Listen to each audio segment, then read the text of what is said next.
My husband of 30 years got angry over a past cheating mistake I regret, and it ruined our family. Hello, everyone. I'm a 49-year-old woman, and for the sake of this post, you can call me Jan. My husband, Jerry, is 50. These aren't our real names, and I plan to delete this account after posting to protect our privacy. I never thought I'd be in this position. Jerry and I have been together for over 30 years, married for 27 of them. We've had a beautiful life together, filled with love, laughter, and countless cherished memories. We also have two wonderful children, a 26-year-old son and a 24-year-old daughter. Jerry is the love of my life, my first love, and until now, my forever love. But 3 days ago, our world fell apart. It all stems from a mistake I made nearly 3 decades ago, long before we married, a mistake I deeply regret. I had buried it in my heart, thinking it was behind us. But now that it's come to light, I feel as though everything we built together is crumbling. I'm here to share my story because I feel lost, desperate, and in need of advice. Our story, Jerry and I met when I was 18. He was my first boyfriend, and to this day, the only man I've ever truly loved. When he proposed just 7 months into our relationship, I was over the moon. I couldn't wait to spend the rest of my life with him. At the time, Jerry was in his second year of college, while I was working at a local hardware store in our small hometown. Our plan was simple. We would remain engaged until he graduated and found a stable job, which would take about 3 years. I was happy with this plan, even though I wanted to marry him as soon as possible. Jerry's college was in the capital city of our state, about 2 hours away. Most weekends, he would drive home to see me, but there were occasional weekends when he had to stay back either to study or because of bad weather. We made it work by talking on the phone for hours. This was before smartphones, texting, or social media, so we relied on landline calls. Thinking about it now, it feels like a lifetime ago. A year into our engagement, I started feeling impatient. Waiting another 2 years to marry the man I loved felt unbearable. I even began to fear that Jerry might meet someone else at school and leave me. These fears weren't rational. Jerry had never given me a reason to doubt him, but they consumed me. One day, I suggested we get married sooner rather than later. I told him how much I loved him and that I was ready to be his wife. He reassured me, saying he loved me too, but he wanted to wait until we were financially stable and fully prepared to start our life together. I accepted his reasoning, but deep down, my insecurities lingered. The mistake that changed everything during this time. I worked at a hardware store where I often interacted with customers. One of them, a man named Jim, was a regular. He was an electrician, charming, and easy to talk to. Over time, our conversations became more personal, and he began flirting with me. At first, I brushed off his advances, reminding him and myself that I was engaged. Jim, however, was persistent. He admitted he was also engaged, but claimed he felt a strong connection with me. He said he was willing to take a risk for one chance to be with me. I wish I could say I resisted, but I didn't. One weekend, when Jerry informed me he'd be staying at school for the next 2 weekends, I agreed to go out with Jim. One date turned into 2, and then 3. After our third date, I made the worst decision of my life. I slept with him. Over the next 2 weeks, I met Jim 3 more times, always at his apartment while his fiancée was at work. The guilt was unbearable. As soon as Jerry came home, I ended things with Jim. He was heartbroken and begged me to leave Jerry and run away with him, but I refused. Jerry was the love of my life, and I knew I couldn't risk losing him. Jim and I never spoke again. He stopped coming to the store, and within 2 months, he married his fiancée. 18 months later, Jerry and I got married. I thought I had left that mistake behind me for good. A wonderful life together for nearly 30 years. Jerry and I have had what I believe to be a happy, fulfilling marriage. He was my rock, my partner, and my best friend. Together, we raised two amazing children and built a beautiful life.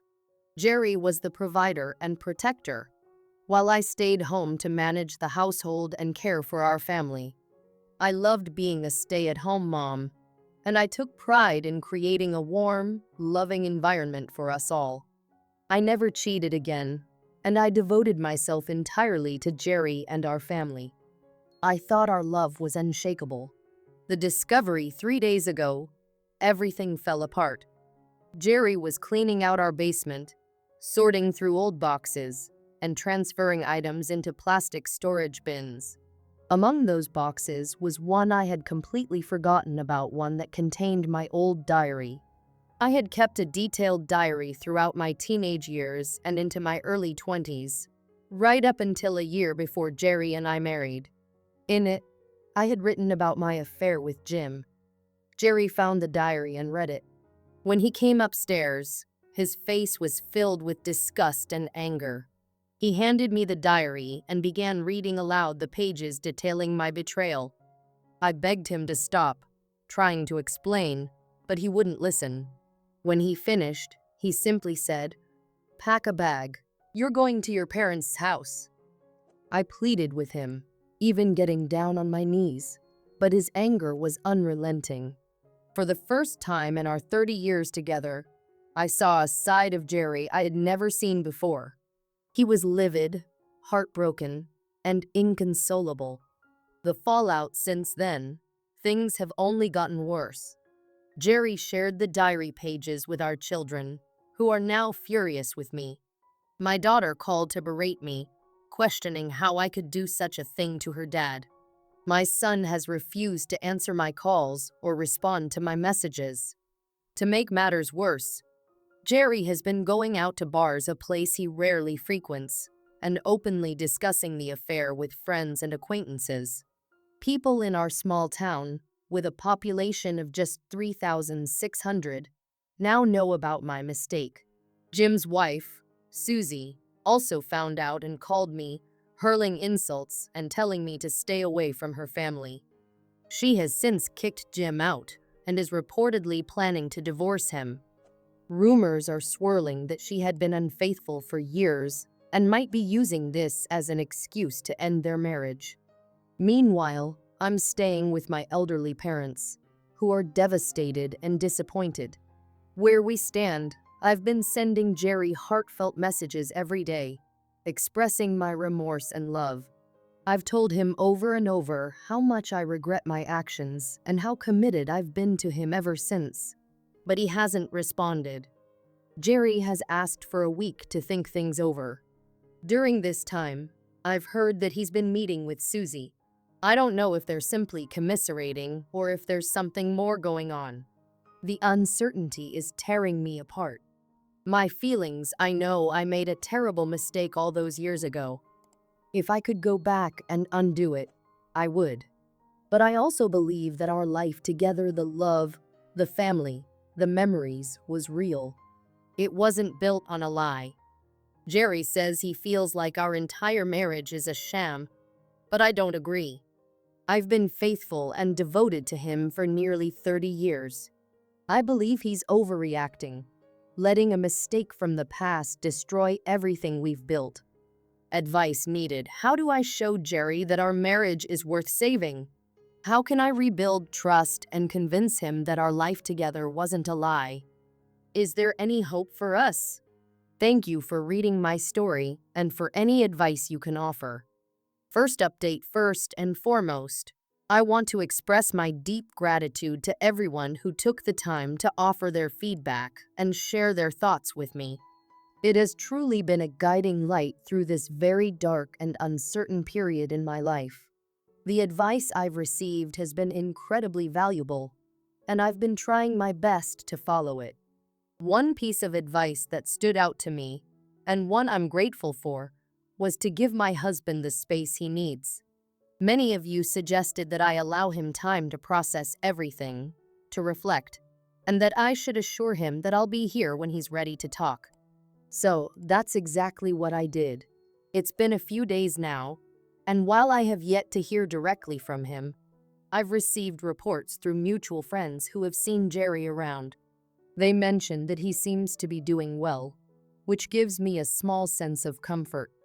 I can only hope that he's finding some peace, or at the very least, a bit of clarity in all of this. I also want to clear up something that some of you were concerned about. I've never reconnected with Jim, not even once, since we ended our affair. We've had no contact at all. It's been a painful and regretful chapter in my life, but I've done everything I can to ensure that I've remained faithful to Jerry. The only time my loyalty faltered was during that brief, foolish period. But aside from that, I have not once strayed. The thought of being unfaithful again, or even entertaining that possibility, is utterly foreign to me now. In addition to everything going on with Jerry, my relationship with my kids is also quite strained at the moment, particularly with my daughter, who has been cold and unkind towards me. Just the other day, she called to tell me that she had ordered ancestry kits for the entire family. She sarcastically asked if there was anything I wanted to disclose before they arrived. Her tone stung me, and I immediately felt like a guilty party, even though I had nothing to hide. I reassured her that there was nothing to disclose and expressed my curiosity about the results. It was a strange exchange, one that left me feeling more alienated from her than ever before. That's where things stand for now. I'll be back with another update soon. Hopefully, things will become clearer with time. But for now, I'm focusing on giving Jerry the space he needs, keeping my distance, and continuing to work on myself. Update #2, I'm back home. But things have taken a significant turn. Jerry and I are now legally separated. I wish I could say that I'm handling it well, but I'm absolutely devastated. When I came back, Jerry handed me the separation papers, and to my shock, he informed me that he had already relocated all of my belongings into the spare bedroom. On top of that, he installed a keyed lock on our master bedroom, effectively barring me from entering. It's as if he's drawn a firm line, a boundary that I can't cross. The spare bedroom now feels like a prison. It's where I'm supposed to sleep, eat, and live, while he occupies the master bedroom. He's made it very clear that we're living as roommates now, without any emotional connection. He's taking care of all his own cooking, cleaning, and laundry. At this point, it feels like we're just two people coexisting under one roof, but with no real connection or intimacy. What's even more painful is the fact that he continues to meet with Susie. I've tried to ask him about it, and he just ignores me or responds with something like, "I'm keeping a journal. I'll share it with you in 30 years. It's as if he's completely shut me out emotionally, and the man I once knew seems almost unrecognizable. He's still carrying on with Susie, and it's like he doesn't even care how much it's hurting me.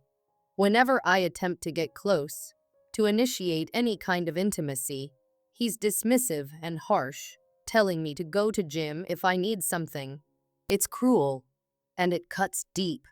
I don't understand how we went from being in love to this. It feels as though he's completely discarded our relationship, and I have no idea how to get it back.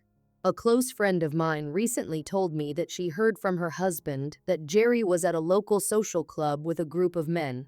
Apparently, Jim was also there and approached Jerry, asking for a private conversation. Jerry initially ignored him, but Jim persisted. According to my friend, Jim even started crying, pleading with Jerry to listen to him. And Jerry's response? He told Jim to go away, warning him to stay out of sight or there would be consequences. Hearing this terrified me. Jerry has never been violent or aggressive. He's always been kind and level-headed.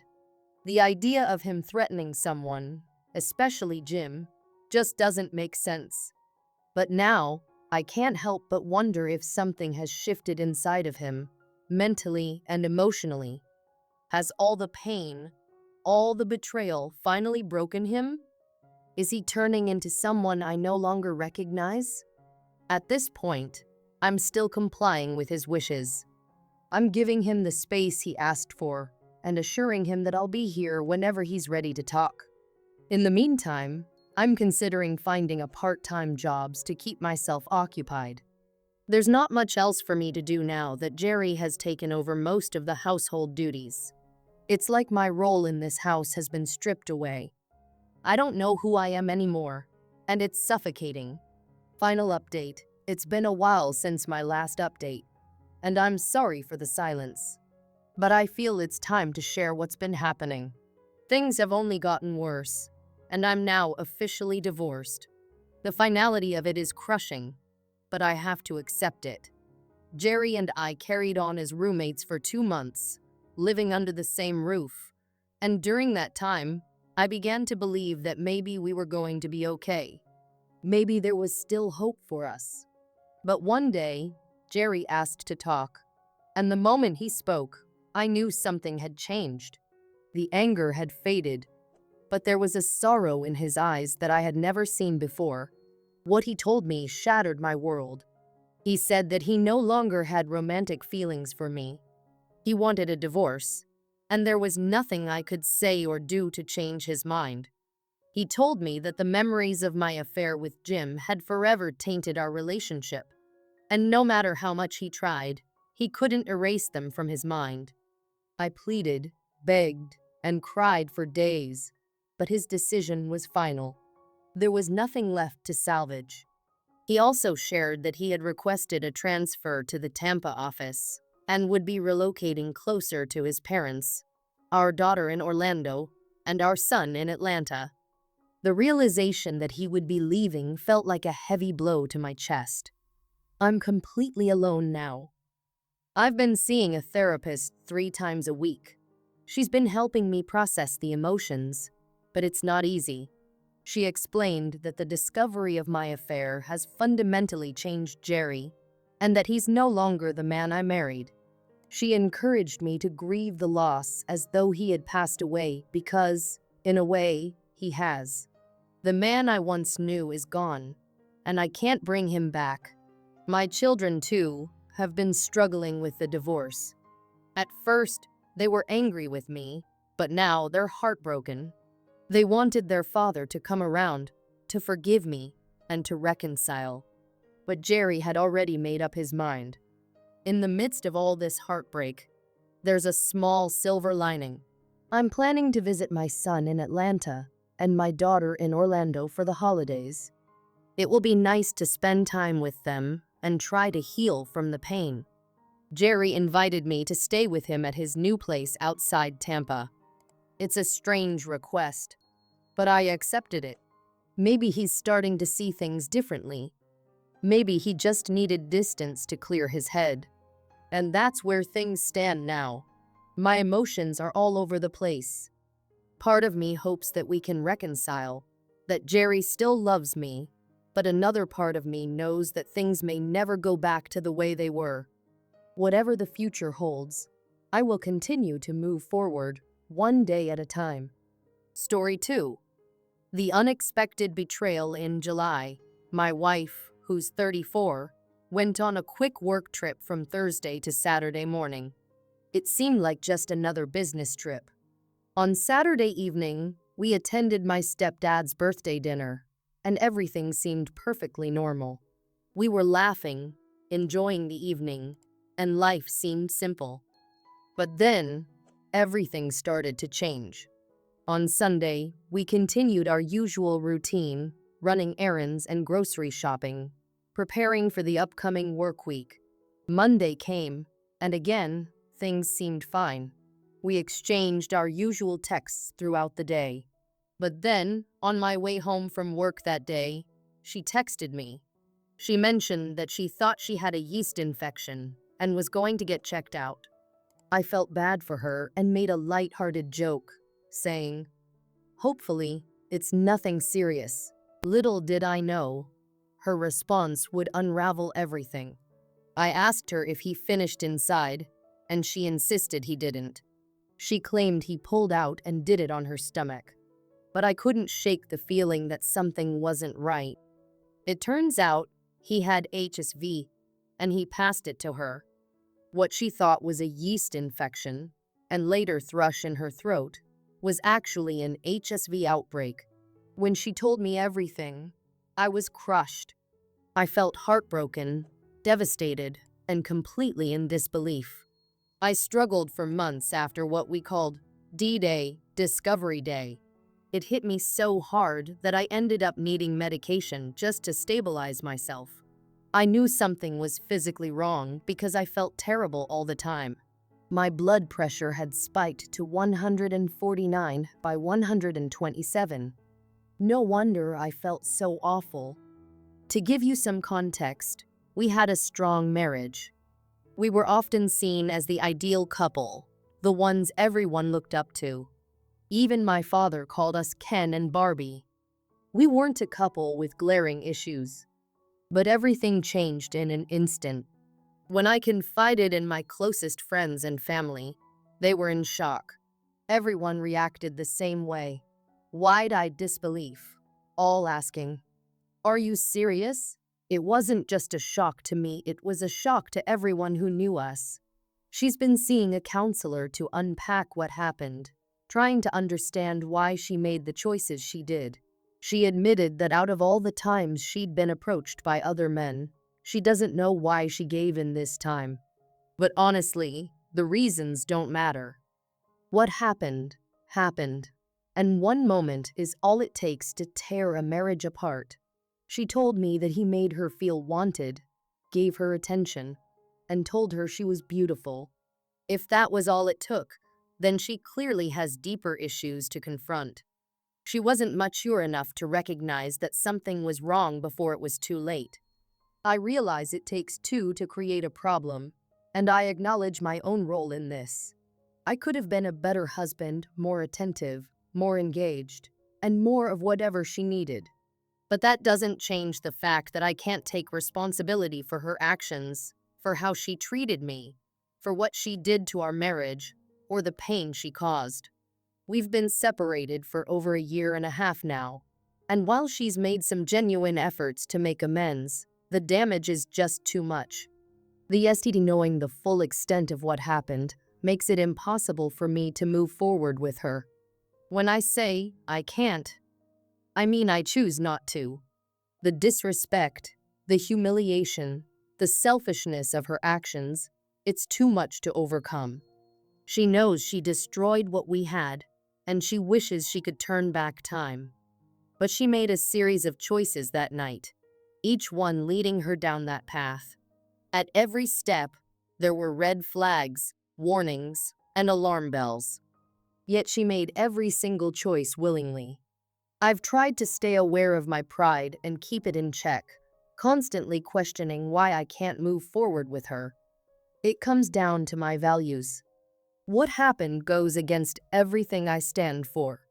The internal conflict is overwhelming. And then there's the whole STD situation, which will never go away. It's a constant reminder of what she did, and I can't put myself at risk of contracting it. Mentally and emotionally, it's just too much. I no longer see her the way I once did. I've lost the respect and admiration I had for her. This whole experience has completely changed my life in ways I never imagined, physically and emotionally. We've been together since 2007, married in 2014, have no children, and are financially independent from each other. If you found this video meaningful, don't forget to hit that like button, share it with others who might need to hear this, and subscribe to the channel for more content. Your support means the world. Thanks for watching, and I'll see you in the next video.